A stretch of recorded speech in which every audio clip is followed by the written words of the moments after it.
So, to understand the concept of how prison turns you into something that you never thought existed in your mind, your heart, your darkness of your soul. A lot of people go in with 5, 10, 15 years with the mindset of keep my head down, play it cool. But it never works that way. In Florida, if it's not the inmates trying to extort you, if it's not the officers trying to kill you, the corruption, the murders, the classification that will put you in some of the worst places, it's your own mind that you have to believe in. Too many men fail in there. It's like a truth chamber when you're in confinement or you're in a unit where there's killers and murderers and gang members. You have no choice. You have no option to just sit back and chill. And one of the most chilling reminders of this situation, one of my closest friends named Spawn. Spawn and I instantly became friends as we were both young, going through the prison system at a young age can be a bond. We're from the same area with the same upbringing. Now, I had a couple more years on him as far as experience. Plus, I grew up in the juvenile prison system, level 8 programs, which I'm not proud of. However, seeing the amount of violence that the youth facilities are capable of, the gladiator camps, nothing shocked me. Yet, for Spawn, things were very unspoken. He hasn't gone insane yet. He hasn't reached that level of insanity. And you have to go insane to remain sane. So you could tell in prison who's who, where they're from. You could check out their charges easily. You could look them up on the phone because you'll know somebody that has one. Or say you might even walk up to an officer and say, hey, this is what it is. I want to know about this person. Or the officers might just put them out there. So when Spawn came up to me, he looked at my tag, and the tags have a letter on them. W's are West Palm, Miami's are M. So you kind of know who you're dealing with, where they're from, and you can create a bond on there. Florida's not on that racial dividing so much like other states are. They have their racial issues, they have politics, but it's more about organizations, money, murder, and violence. And you'll see white boys that are in black organizations. You'll see black Latin kings. Florida's very diverse. It's a melting pot. Sports bring us together. Plus, South Florida has every culture. And then you go up North Florida, you had people like Roy Jones that were boxing. You had some of the greatest football players. So we're very intermingled. You have some of the most dangerous projects right next door to some of the most affluent neighborhoods. So when you find somebody from your town, you might talk to him a little bit. And he made that mistake, thinking that everybody from your area is your friend. And it doesn't work like that in prison. Everybody from your area is not your friend, is not your enemy, is your teacher. Remember that. Nobody is ever going to be your friend in prison. Nobody's ever going to be your enemy. They're all just going to try to survive. And once you learn the game and the lesson that they're going to teach you, then you can move forward. So Spawn steps to me after a couple of days of seeing us work out, about 4 of us working out in the unit. Sometimes we go to the yard when they weren't on lockdown. We'd eat together. And as crazy as it sounds, they're called shower partners. I know that might sound weird to somebody that's unfamiliar and you might giggle. However, it's where you go insane to remain sane situation. And what I mean by that is I never thought in a million years. You say shower partner to me, I say, what the fuck? No. What it is this.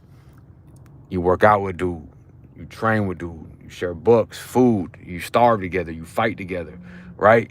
So when we go to the shower, one person has a knife, he's acting like he's washing his clothes in the sink, he's on security detail. Next dude goes in the shower, and so on and so on. And it's because that's where dudes get hit up the most. That's where dudes are most vulnerable. That's where a lot of hits happen. And he's seeing how we're moving. We're not in an organization and we don't do the gang shit, but we know how to move like men that don't want to be caught up in the bullshit. We don't want to be in the drugs. We don't want to be in the gambling. We don't want to be in the vices. We just want to get all that away from us. Train every day, read every day. You know, we're over here, got gloves on, we're kickboxing, we're studying the art of war, Sun Tzu. So he wanted to be a part of that. But this isn't a gang. You know, we don't need you to probate and go stab somebody. We just need to make sure you don't have bad charges. You're going to answer that call to rec every day. And if somebody disrespects you or your honor, you're going to go in about it. And you're reading and you're trying to better yourself. I know it's kind of weird, like now you're in prison, so this is what you want to do. But sometimes when the smoke clears, you can see clearly, right? So he approaches me and we talk and we get on a deep level. And he tells me he's in there. He's got 3 years for dealing in stolen property. All right, cool, bro. You know, it's no pressure. It's all right. You know, I'm gonna look you up. Yeah. Okay, yeah, for sure. And I'm like, bro, I'm gonna call you Spawn, dude, because you just everywhere, man. You're always moving so fast, bro, like a little hell spawn. Okay, yeah, that works. So he gives me his information, no pressure, gives me his ID card.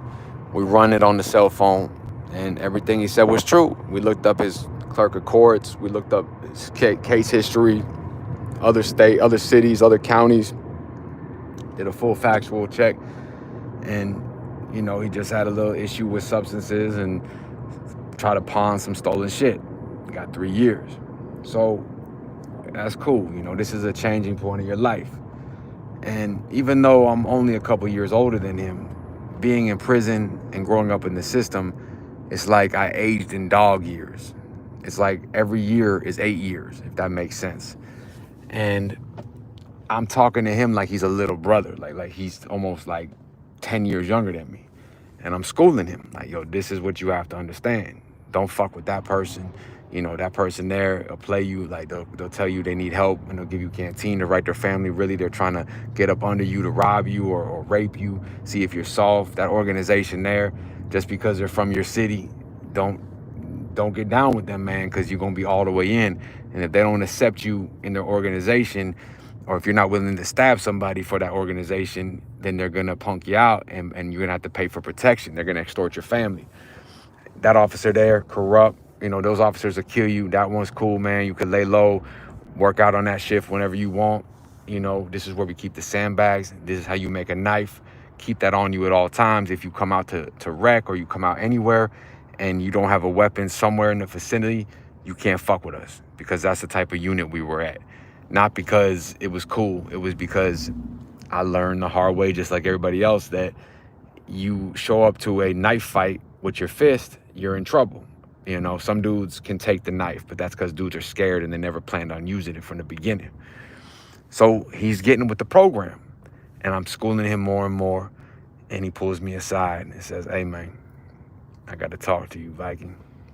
I say, what's going on, bro? Tell me, what's up? He says, Viking, you know, you see that dude over there, man? I look, his name's D-Rock.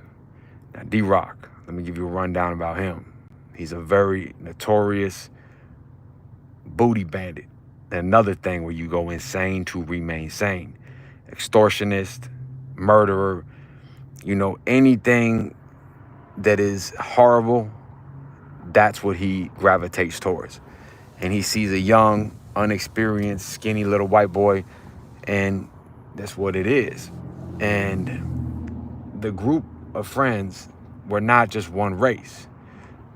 We're white dudes, black dudes, Spanish dudes, and this dude was a Native American. And we were all tight like that. So we would all clown and joke on each other. just make fun of each other for our differences and our likes. But prison told me one thing is that it doesn't matter the culture you're from, the city, the hood, the danger you're from. We're all in this shit together, man. There is no difference. That's how it is in Florida. You know, these COs will kill me faster than they'll kill you, you know. And some people, yeah, they get privileged because they're from that clan land. They're from that North Florida, but not us, you know. And they treat anybody south of Orlando, they call it Miami. They call us Hollywood. And they don't like us because we have the swag. The officer ladies like us. You know, the nurses like us. And we work out. You know, we're a lot faster on the feet and the head than them because a lot of them are corrupt and they're in it for the wrong reasons, but they've never been in actual crime before. So they just always had this distaste for us. And they'll put us in situations to see us fail just because they're jealous. Like, say they see a nurse flirting with me. I go to confinement, they'll put somebody like D-Ron or D in there, and that's it. It's a wrap. So the dude goes by many names, but I call him Dirty D. And like I said, he's an extortionist, booty bandit, and he just horrible person, you know. He doesn't have any association with something good. And the officers will use him as punishment to the weaker inmates they don't like. Say an inmate is writing another inmate up, or a chomo's writing them up with grievances. Somehow he gets hands on them and tortures them, you know. It's happened before. We'll get into the Ricky Martin situation in the next podcast. And here he is coming to me saying, yo, man, when I was going through Lake Butler, dude tried me, bro. I go, what you mean, Spawn? He goes, you know, dude had kind of brushed up on my ass. Another situation where you never thought in a million years you could hear that and take it like, what? Like, it's like what you, but in there, it's like, oh, this dude's trying to play with your life. It's serious now. You know what I mean? It's no longer like out here is different world, man. That's life or death, because you're gonna get diseases, extortions, your family get extorted, you might get beat to death, stabbed to death, turned out, drugged. Who knows what else might happen if you do not answer with explosive violence. Now, I'm not saying not to be calculated and smart. What I am saying is never, ever think with emotion, but always think with principle and honor. And like I told Spawn, the worst thing in the world is to be a coward. You know, everybody's afraid. Everybody feels fear. The only difference between a warrior and a coward is that a coward succumbs to the fear and a warrior conquers it. And when people say, let it go, this ain't your home. No, this is your home, because you sleep here, you eat here, you shit here, and all these snakes slither around you. So yeah, this isn't your home per se. You have family out there, but in here, they're not with you. They're not going to protect you. The officers aren't going to protect you. This is your world. This is your life. Every minute, every second is how you're living. So once I told him that, he understood the game. Like, man, I tried to let it go. I said, no, there is no letting go. You know, I go, how many people might have saw that? You don't know how many people he's telling that to, that he thinks you're weak. And now, I hate to say it, but now everybody might think we're on some weak shit too. I go, so what do you want to do? He goes, I want to gut him. I go, you want to gut him? You want to murk him, kill him, whack him? He goes, yeah. And I want to do it in front of everybody, man. So a little round table. And we come to like a little round table. And in the round table, it basically is me, Geronimo, Spawn, Flex, and another dude called King. He was a Latin king from Miami, real cool dude. And we talk about it. And some are saying, man, just go fight him. And I saying, listen, how could he fight him, man? The man violated him. If he loses that fight, then what? Not only did he get violated, now he got his ass whooped. And then what? We're gonna jump in there and it's gonna turn into a whole thing. We're gonna have to stab him anyway. I go, you know, do you think you could knock him out? You think you could win that fight? The second any hesitation comes or any hesitance, no, yes, hello, what, maybe, yo, wake up, you know, that type of look to him. Hello, Spawn. He say, I don't know, man. I'm not really a fighter like that. I said, okay. He said, I know how to fight, but, you know, I'm not like on that all the time. I said, okay, so that's a no. Stop fucking playing, Spawn. You know, you brought this to our attention. We're all affected by it now. So they're like, bro, why you gonna have him crash out? I said, I'm not gonna have him crash out. I said, if this was any one of y'all, what would y'all do, man? I would slice him. I would do that. Okay. And another dude said, well, dog, you make it to work release, man. Let that shit go. Raise your kid. I go, okay, but check this out. I'm not trying to throw fuel on the fire, but Spawn, what if in this time that you're here on this unit with us, dude tries you, which will happen again because he 100% knows who you are, what you're not about, supposedly in his mind, and he probably told some other people what you are. And even though you're not that, right now you are that, and we are all that. And people are like, damn. And I said, listen, you have to look at it like this. Do you want to go home for the rest of your life? You could have a disease because he could catch you slipping. The officers might work with him because they're on some sick shit too. You don't know what's up, bro. Or they might come to extort you because they think you're weak. And the organizations might try to find your family out there. Like, we have to handle this, bro. And whatever you want to do, we got to do. So Spawn said, listen, man, there is no way I could ever go home to my family knowing that this happened to me and raise my kid and this and that correctly. I go, so what you want to do, Spawn?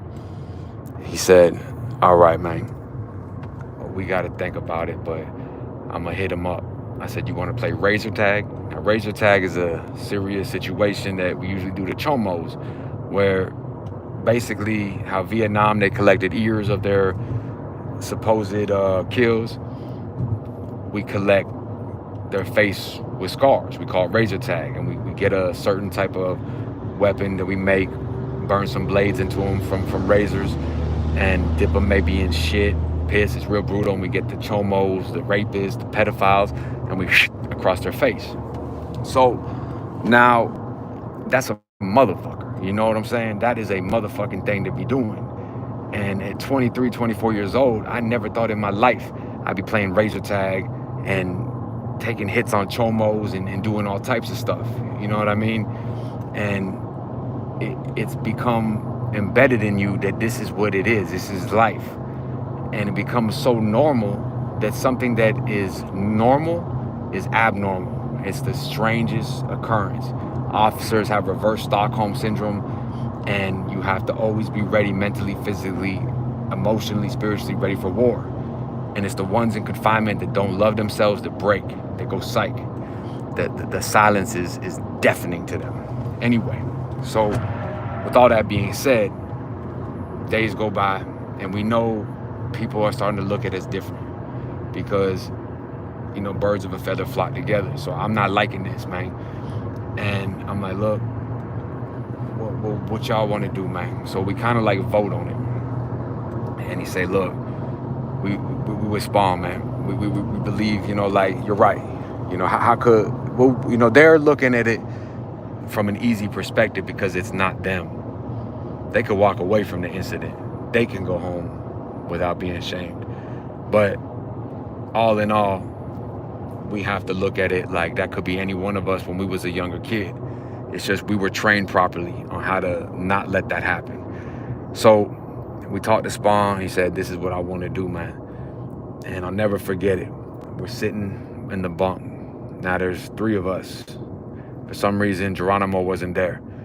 It's just King, me, and Spawn. And someone's running a tattoo. I think King was getting a tattoo or whatever was happening, but it was just us 3.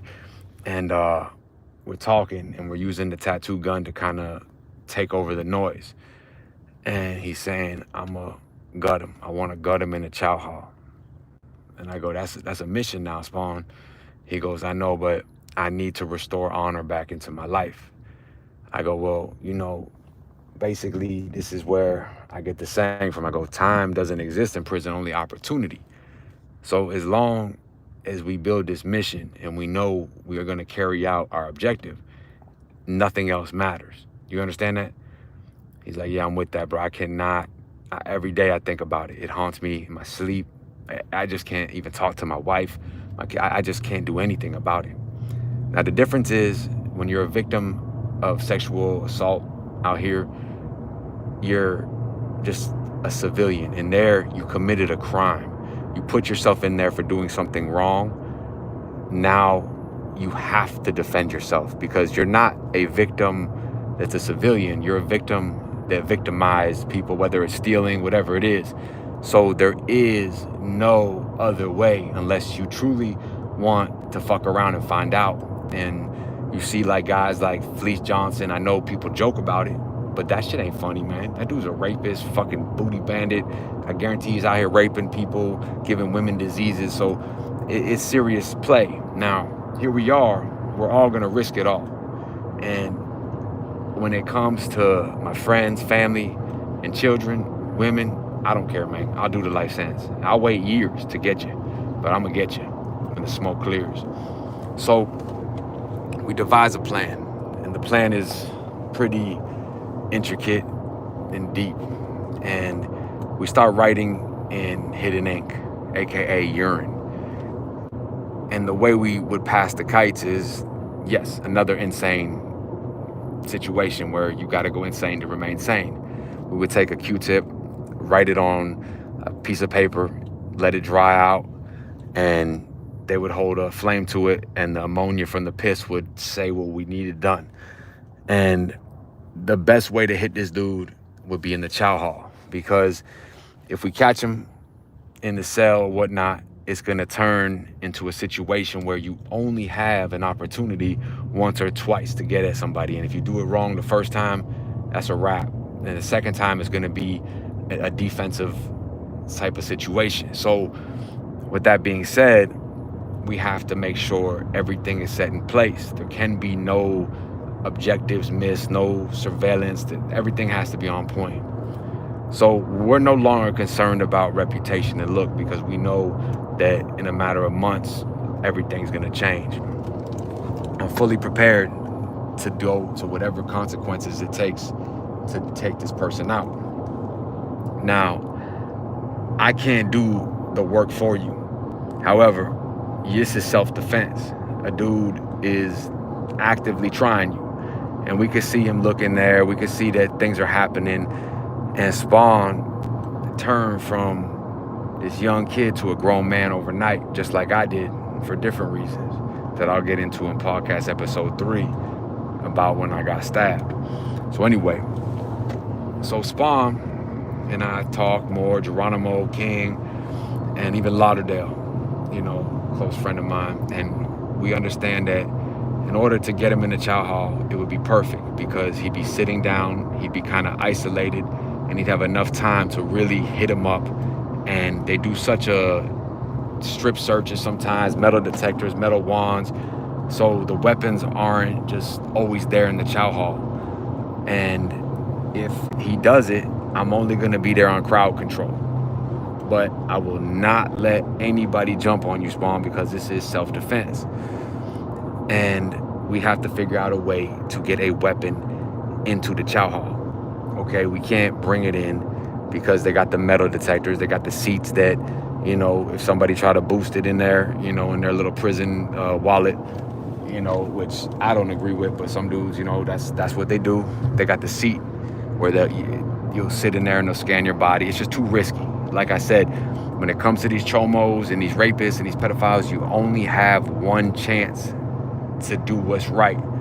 If not, that's it. It's a wrap. And you can't miss, like Cain Velasquez and all that. So here we are, moving. And just mind is going, coffee drinking, working out.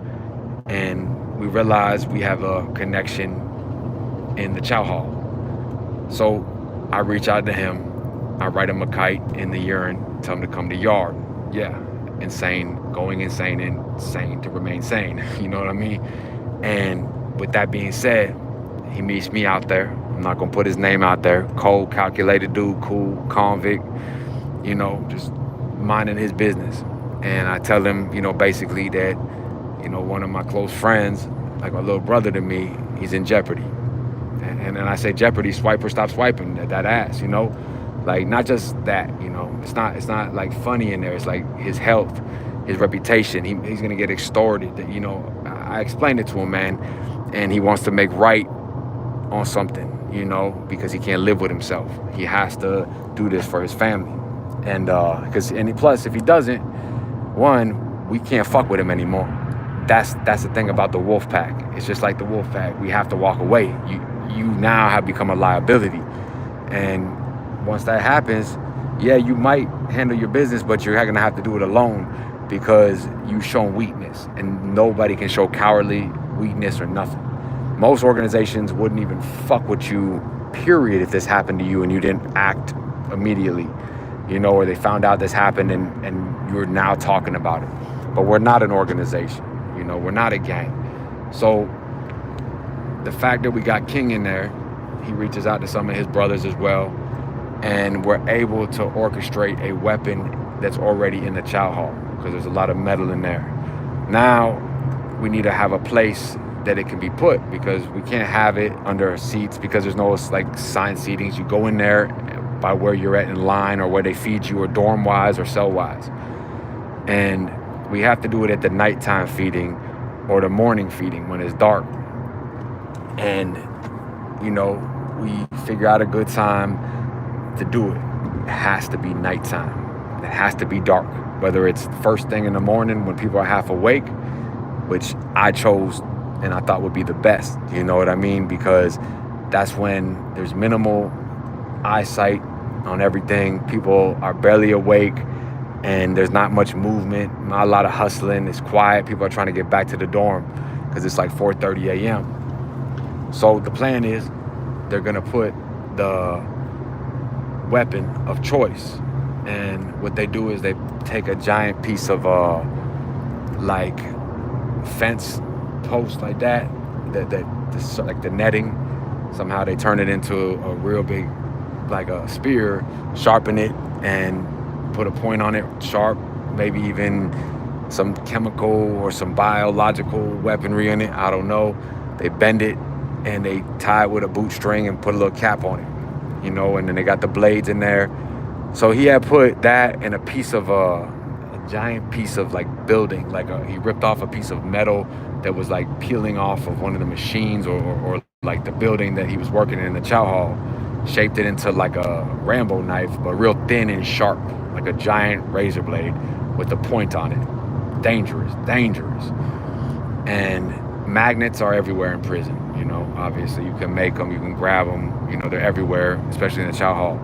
So King reaches out to one of his bros that works in there and says, hey, we're gonna have to do this for one of our friends. And one thing about them, man, they don't ask questions. They show respect and love to anybody. They treat everybody like family, and I'll always have respect for them. They're not on this criminal. They get a bad rap, man, because yeah, shit's happened, but I've never seen any crimes done by them. I've only seen them protect their brothers and do what they got to do to survive. And they treated us like family because we treated one of theirs like family. So they get the kites that we're writing, and we're writing them in invisible ink, urine, where you hold the flame up to the ammonia and it'll say this, that. They're writing it back, and then we burn it immediately once we read it. They put it underneath the area where you can get juice. Now, you can't stand up like that immediately. You kind of got to go one at a time. It's very orderly. It's a CM camp, a lockdown control movement area, but you're able to get water and stuff like that once or twice. And every time somebody stands up when they're eating in Florida, you knock on the table, because if you make a sudden move, you be trying to stab somebody. It's a respect thing. And we were all going to try to get at the same table so he wouldn't have to knock on the table, and we could go together not making any attention in the morning, And we line up and we're going to go to chow. We got to make sure the weapon's there. We got to make sure he's going to chow and everything's perfect. Because if the weapon gets knocked off, then, you know, we're going to have to wait a little bit longer, or maybe have to do it a little bit more crashed out style. So a couple days go by, and King comes by and says, it's done. So I step to Spawn, and I say, Spawn, all right, bro, this is the plan. And I pull Spawn aside, and I say, look, there's going to be multiple weapons there. You know, we're all going to have our arsenal. And this is self-defense, bro, because if you don't do this, this dude's going to come for you. He's going to extort you, and everything possible is going to happen to you, your family. You're going to get hurt, man, and when you, it's going to be bad, bro. So, and if you don't do this, Spawn, and you don't have to do this, Spawn, you can fight, you can do whatever you want, brother. You just have to accept the consequences of your actions. I'm with you all the way. Whatever time they give me, whatever happens, I'm with you. But if you back out and you don't retaliate for what happened, I will truly understand. I won't look at you different. I just can never fuck with you again because you show cowardice.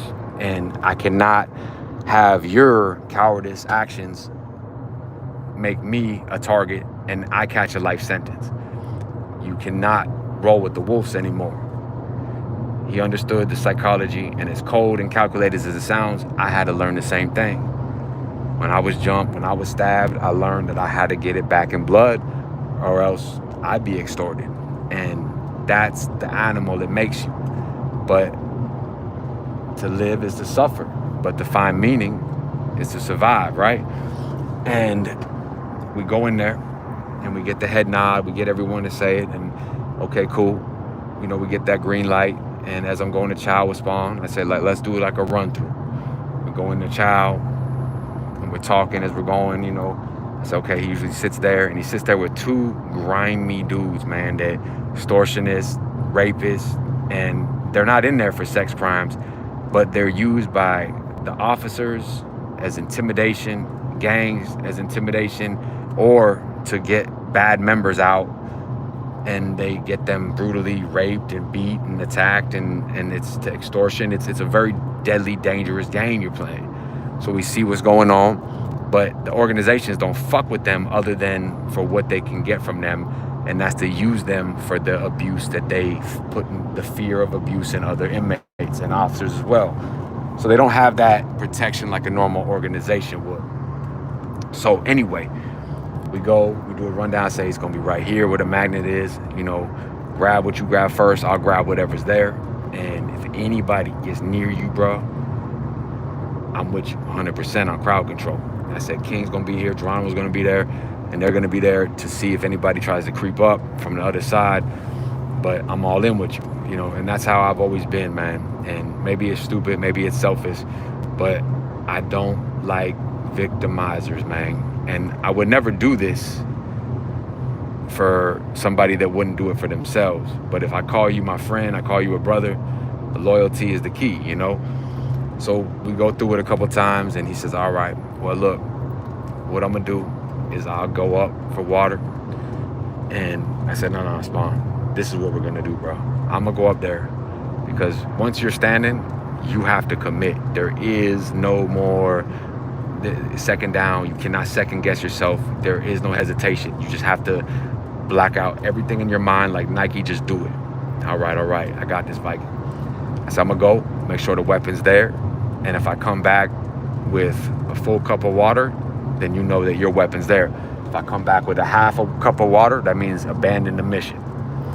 So I go, and we all agree, everybody's cool, and the day's coming. It's gonna be about a Friday morning, you know, and I'm 24, and I'm thinking, okay, you know, I've been through it. I've been stabbed, I've been almost killed in here, I've been through some riots, I've been through cell extractions, and, you know, I've learned that it doesn't matter your race, your religion, your creed, we're all going through some pain in prison. And if you got a good heart and good mind, nothing separates us. We're all in blue in here. So it taught me a lot about politicking with all different people of the world, and made me more of a Renaissance man, a philosopher, but yet a warrior at the same time. And I'm seeing him as, I don't know, maybe I see myself in him, But this has never happened to me, but it could have, but I was able to be schooled at a young age, and I came in with more fear. And I think that's what he didn't have, was fear. He was afraid to be afraid. I wasn't. Fear is what kept me alive. Fear is what had me become a savage. And anybody that came at me on any crazy stuff, ask cup of coffee, what? Anything. Because a cup of coffee is an intricate game. They could say to you, hey, let me get a cup of coffee. 1 day, 2 days, and then the third day they said, I can't do it today. Oh, you're gonna do it because they think you're already soft. Because why are you giving somebody coffee they don't know? Next thing you know, he's got a knife and you're getting extorted and you're sending money to the family. It's a dirty game in there, right? So we figure it out, and that's the plan. And this is as real as it gets. I know that I could be going down, facing a life sentence. I'm not trying to hurt anybody, but I'm not trying to see this kid get hurt, because this dude is going to get him if he doesn't get him first. And that's the sick part about it. And we kept it under wraps, good. And here comes the day. My adrenaline is rushing. It's dark out there. Officers are kind of scary over there. They're always scary as fuck. But at nighttime, anytime there's very, very little visibility, they're extra scared. And here it is. We're just going with it. There is no question in my mind that this is going to fail. And I just say to myself, wow. I remember having this moment of enlightenment. Like, we're all getting ready. People are quiet. They got their jackets on in the morning. Going through the search, I said, damn, man, who would have thought, like, when I was playing basketball, wrestling, going to school, that I'd be about to gut a booty bandit for a guy named Spawn in prison at 24 years old. Life's wild, man, but that's why 5 seconds can cost you 50 years. That's all it took for me to get arrested, was 5 seconds. Yeah, we kicked in the door of a drug dealer. I got set up. It was some dumb shit. I was robbing drug dealers. Horrible. There's no excuse for that. Just because it's dirtbag on dirtbag crime, people could have got hurt. My friends could have got hurt. A lot of shit could have went wrong, and you just can't expect to do that. And yeah, we sold the drug to drug dealers who sold it to, their people and their fiends, whatever. So we brought nothing but horrific problems to the streets, and I deserved to be in prison. And, I was in lockup as a juvenile. I went in first at 16, got out of the juvenile prison system at 19 after youth offender prison boot camp. And then I went back in 22, 23, 24, 25, 26, 27, 28, got out at 29 right before I turned 30. 2 bids like that. So I'm state raised.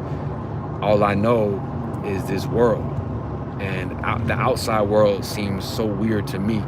But the stuff I'm telling you seems like, what the fuck are you saying, Viking? Anyway, so I'm having that mindset, then the adrenaline kicks in. And I've learned through being in prison how to have this mindset, whether I'm working out and we're gonna hit 200 burpees, whatever we're gonna do, I have this thing in my mind where I won't quit. I'd rather just die. And there's nothing that can stop me. I'll think of every motivation possible.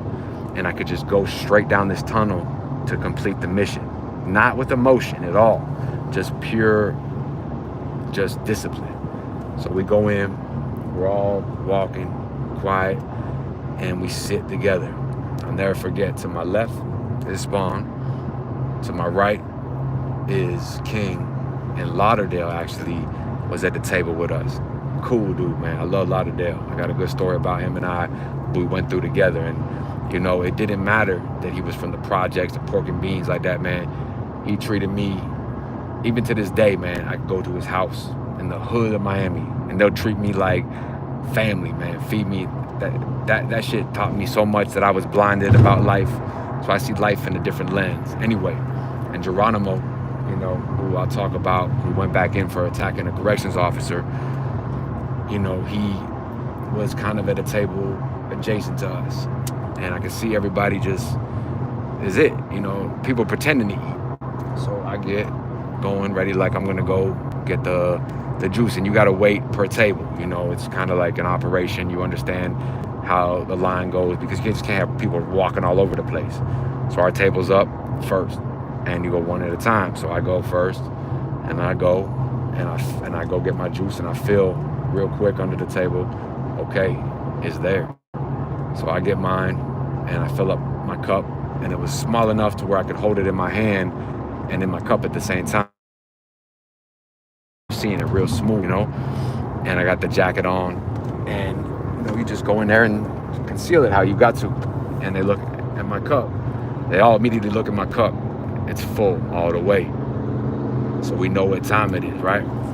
So Spawn, he doesn't even hesitate. He goes and gets his cup, and he grabs this giant, I thought it was a piece of like lawnmower blade or something like that, or the side of a building, but it looked like a Rambo razor blade knife. And he comes like he's gonna walk to the table like we planned, and I look at him and I see nothing but like a shark eyes, blackness in his eyes, like a great white. He walks up past the table, right to the booty bandit, right to Dirty D-Ron, and he just starts hitting him. Now the thing about stabbings, people don't understand, it's not like you see in the movies where they like they do these little tiny moves, or it's like the 300s and they're all having these bad knife fights on the yard. You gotta crush it into their body, like you gotta throw it like a punch. And he's just, and you could hear, and it just goes. And he was supposed to sit down first, but hey, it's on. In his mind, he told me later the reason he didn't was because he knew if he sat down, he wouldn't get back up. So he went and just blind and rage, just to seek that revenge, that he will never be a victim again. I immediately get up to be on crowd control, and I got the weapon on me, and Lauderdale and them are there just kind of like getting in the mix. And I see one dude kind of getting up, and we're tussling a little bit, but blood is flying everywhere. Spawn is gutting this dude, and you're hearing it just crack, the bones, the guts. It is something you can never unsee, unsmell, feel. It's a moment in time that I can see in my dreams. I smell the blood, the footprints of blood, and the dudes are trying to get up, but everyone's slipping on blood, and I got the weapon. So finally the officers come rushing, and I look and I see Dirty D, the booty bandit dude. His intestines are the guts, whatever it is, and a little side note, do read Grey's Anatomy in prison. We do know where to hit you.